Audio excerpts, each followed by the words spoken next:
Thank you for tuning in for another episode of the Black-Liberation.Tech podcast.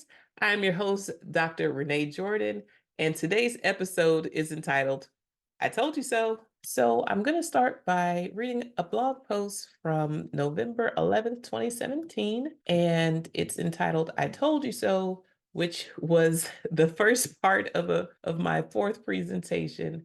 And so here we go. On yesterday, I gave my fourth presentation this year at the Association for Educational Communication and Technology, AECT 2017 annual meeting in Jacksonville, Florida, during the Culture, Learning, and Technology poster session.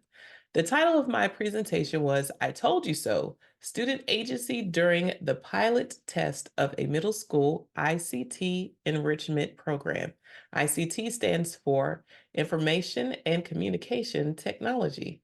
This year was my first time attending the conference, and I certainly got my steps in as a technology center volunteer. Out of the three people who stopped by my table, one stayed and talked to me about my project for an hour.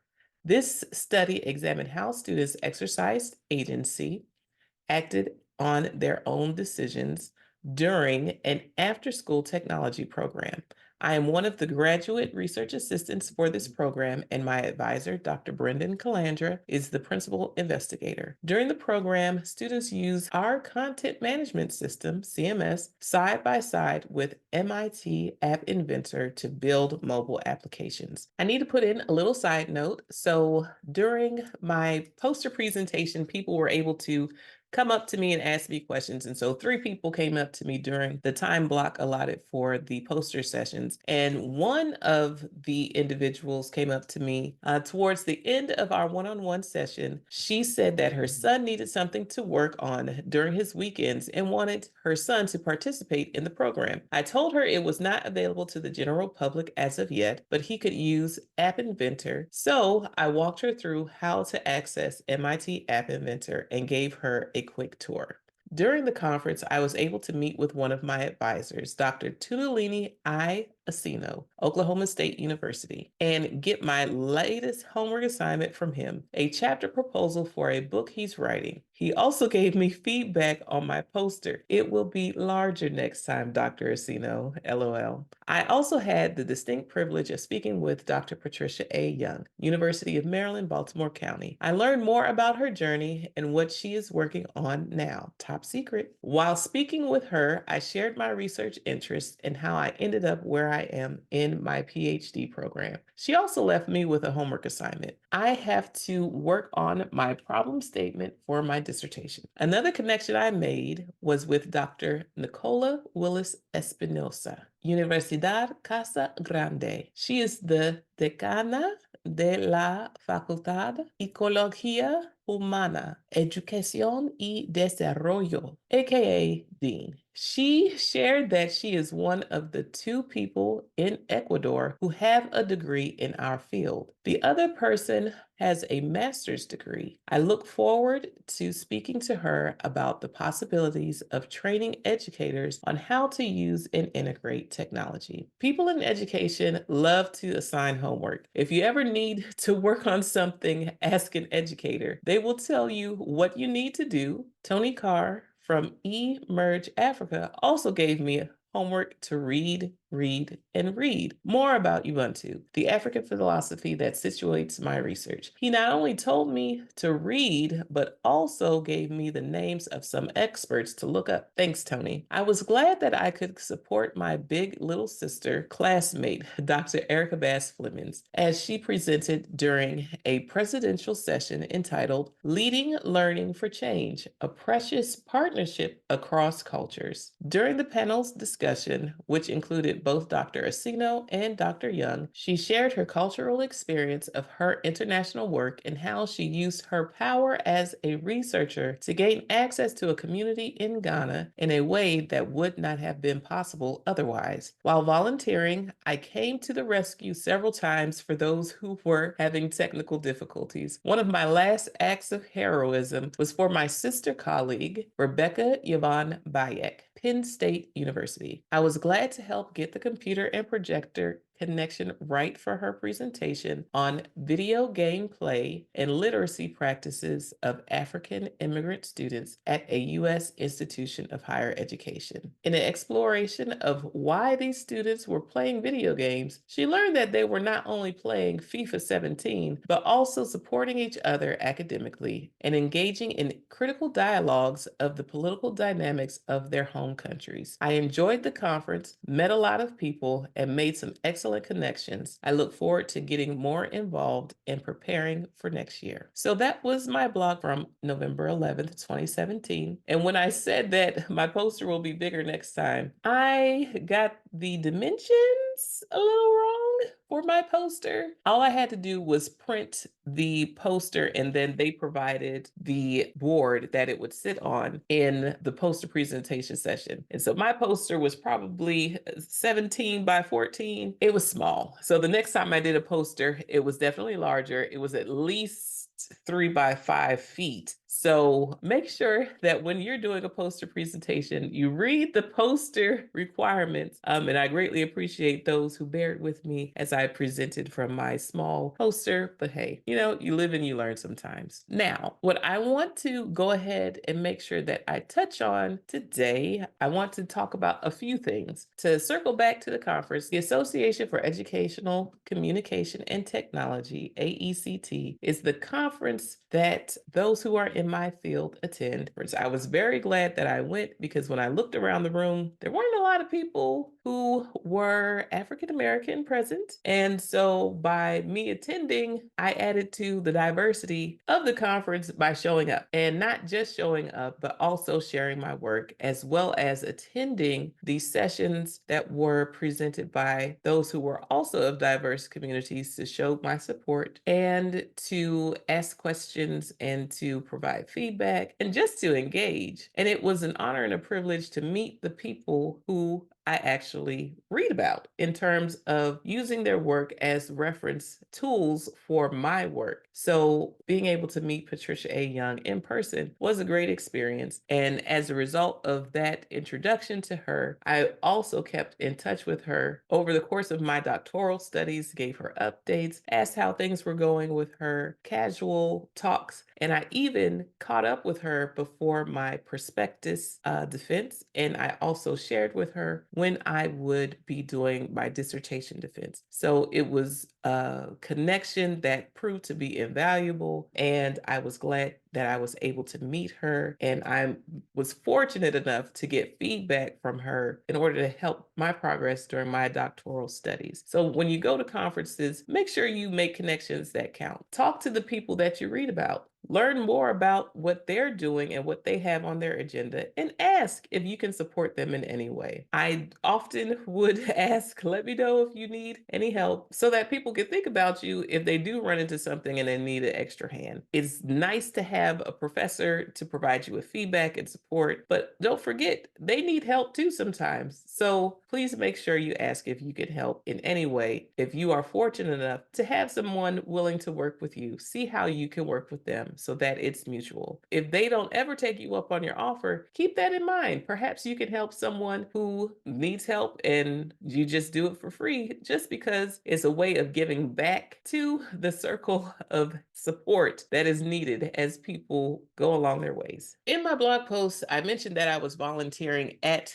the AECT conference. Now, when you are a student, here's a tip. Some of the registrations can be costly, and sometimes there are ways to get them paid for. With AECT, I was able to get my registration paid for as a result of volunteering at the conference. They told you up front how many hours that they would like for you to volunteer in order to pay for your registration. And you got to pick and choose from different types of volunteer work. And so since I, once again, have always helped people with technology, I decided that I would be an IT support person for the conference. And believe it or not, even though the conference conference was full of people who were a part of the Association for Educational Communication and Technology, that doesn't mean that they know how to set up a projector and make sure that their connections are correct when they are outside of their institution. Of course, when they're at their home institution or at their job, they know how to do this. But when you go to conferences, the technology is just a little bit different sometimes. And so they might need help. I even had to help someone who had lost their voice as a result of a cold. And so she needed a set of speakers. And so when I remembered that she needed a set of speakers, I had to get there as quick as possible because the speakers that were attached to her computer weren't loud enough to allow those who were attending her full session. So her session was packed. It wasn't enough for them to actually hear the recording that she prepared for her presentation. And so I was able to get her those speakers. And so I'm glad that I was able to help her in that way so that people could actually hear her presentation. So when you are in need of financial support to attend conferences, take a look at your options. Take a look and see, are there opportunities to volunteer? Take a look and see, are there travel scholarships? Sometimes the conferences have travel scholarships directly associated with them. You just have to look and click through the website a little bit. Also, see if there are student organizations that will support your travel. We had a graduate student association within our department that provided some support for travel. Also, check with your department to see if they will help you travel. Ask your advisor, ask the department chair, ask the program manager for your department if there are student travel funds. There's money out there to get you to conferences. You just have to dig. Dig, dig, dig, dig, dig. If you are working and you're going to school, ask your human resource department, are there funds for me to travel for professional development? Ask your department if you are able to travel to get professional development and see if you can pay for it that way. Sometimes you might have to pay for it up front and they'll reimburse you up to a certain amount based upon whatever standards and per diem rates that they have at their disposal to support you. But the most important thing to do is to ask. Ask, ask, ask, ask, ask. Now, the other thing is, after you've checked the conference website to see if there's student travel, after you've checked your graduate or your undergraduate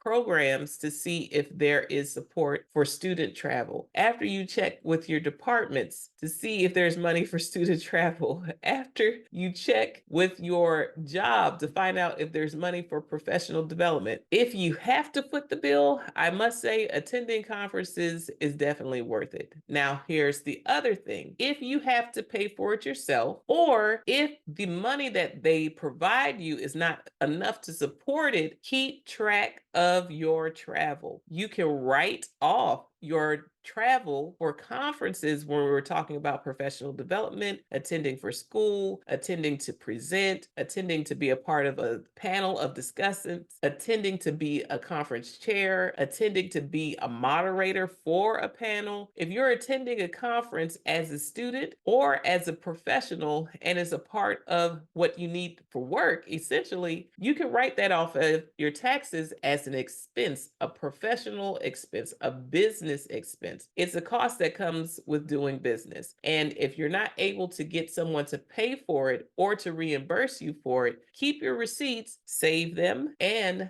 record them in your taxes. So if you're doing your taxes yourself, make sure you look for the option where you can include professional development or business expense for travel. Now, when you talk to people at conferences and you get their advice and they assign you homework, if you will, in order to help you further your research and further your learning, make sure you do it. Make sure you take a look at it. Make sure you take a stab at it. Make sure you try. And I say that because people will not want to give you advice over and over again if they learn that you're not doing what they said, that you're not even trying what they said. At least make an attempt to see if it works. When you're asking someone for help, the thought process is the person you're asking, you're valuing what they have to say, and they are in a place or have been in a place that you want to go. Perhaps they have knowledge about the place that you want to go, and that's why you're asking for help. So please be diligent in actually following up and doing what people recommend and see whether or not it works for you, or see if it satisfies the need and the assistance that you require in order to make progress in what it is that you're doing. One of the assignments that I was given by Tony Carr in particular was to take a look at others who had written about Ubuntu. And what I found was that others who wrote about Ubuntu, they talked about it primarily, at least in the literature that I found, in terms of leadership when it came to politics. Now, while I value what they have to say, that wasn't quite what I was looking for. And as a result of reading what was referenced to me, I came to that conclusion. And as a result of reading and understanding, that's how it was primarily being used in terms of political connotations. And I wanted to take a look at it from a more educational perspective. I was able to verbalize that, hey, what I'm finding is not speaking to what it is that I am interested in. So later on, as I was working on my dissertation, my methodologist and co-chair, Dr. Janice Bernillier, was able to direct me to Ubuntu, which is the equivalent of Ubuntu in another African language. And as a result, I was able to make a direct connection with the philosophy and what I wanted to talk about, discuss, verbalize, frame in terms of educational research. So while I worked on my dissertation, the question came up from Dr. Asino. He wanted to know why I was using both Ubuntu and Bumuntu, and if it was necessary, could I just consolidate and use Bumuntu? Now, instead of sitting here and reading my dissertation, once again, I want to encourage you to go and read it. The point that I wanted to make was, as a result of doing my homework, as a result of looking up those references that were provided by Tony Carr, as a result of digging deeper and seeing who else talked about Ubuntu, I was able to determine that, hey, I'm using it the way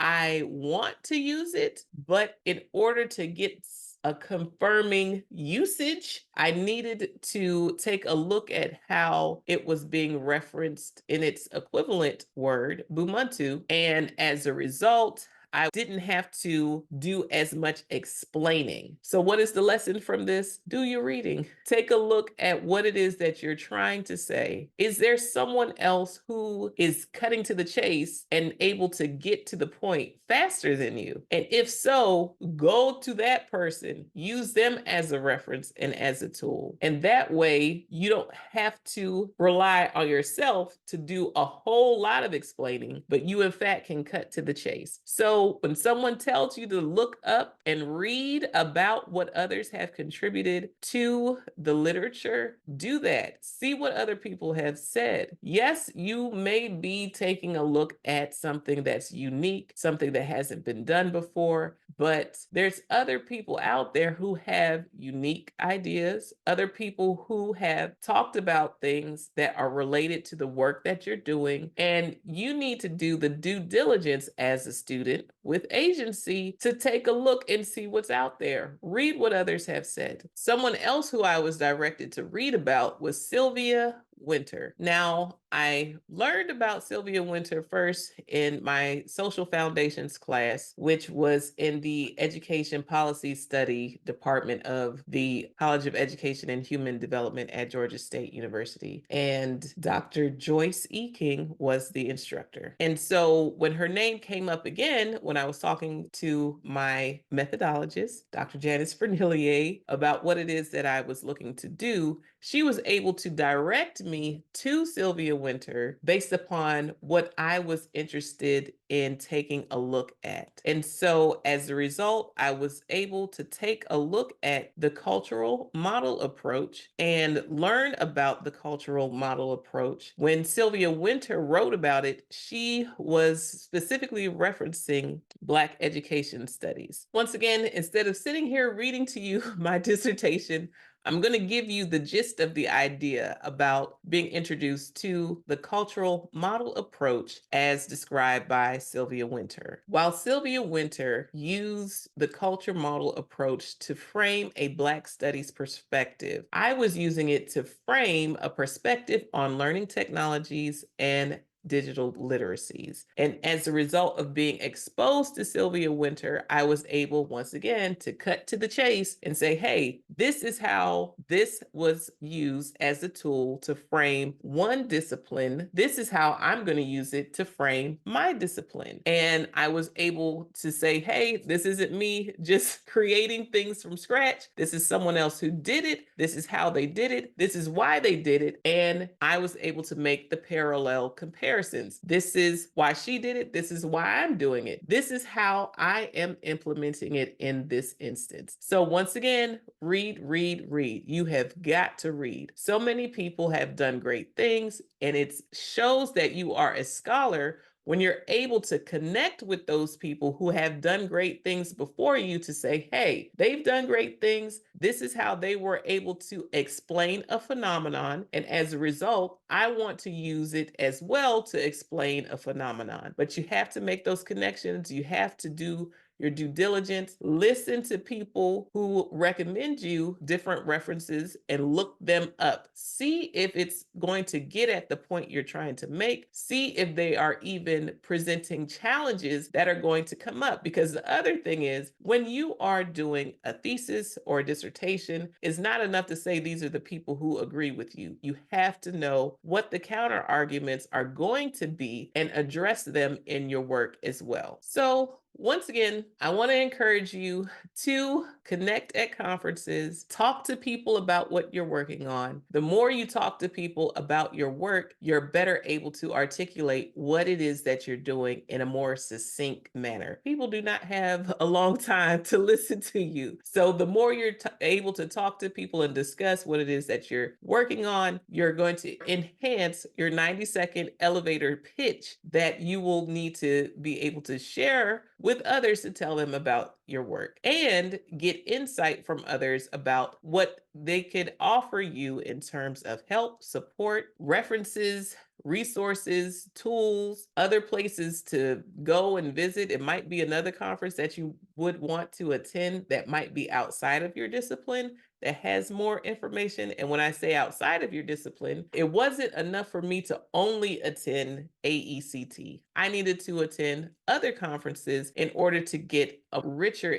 learning experience from my doctoral studies. And so I want to encourage you to network. I want to encourage you to reach out for advice. When you are given advice, follow up, take a look at it, even if it means discovering that, hey, this isn't going to work for me. And this is why it's not going to work for me. You never know when it's going to come back up again. It wasn't until years later that I had to explain that, hey, I wasn't able to cut to the chase with the references from Ubuntu. I needed to go over to Ubuntu in order to get references that help me cut to the chase and not have to spend a lot of time explaining myself, explaining my rationale. But I was able to pull from a source that talked and spoke to it directly. And as a result of having conversations with my methodologist and explaining what I wanted to do, she was able to say, hey, you know what? You need to take a look at Sylvia Wynter and you need to look at a cultural model approach because this is something that can help you along your way. And as a result of going into the work of Sylvia Wynter, taking a look at the cultural model approach and saying, hey, this is something that can work for me, I was able to once again cut to the chase, make parallels, explain this is how it was used to explain a phenomenon, and this is how I want to use it to explain the phenomenon that I'm working on. And being able to make those connections strengthens your work because you have done your research. You're able to cite others and say, hey, this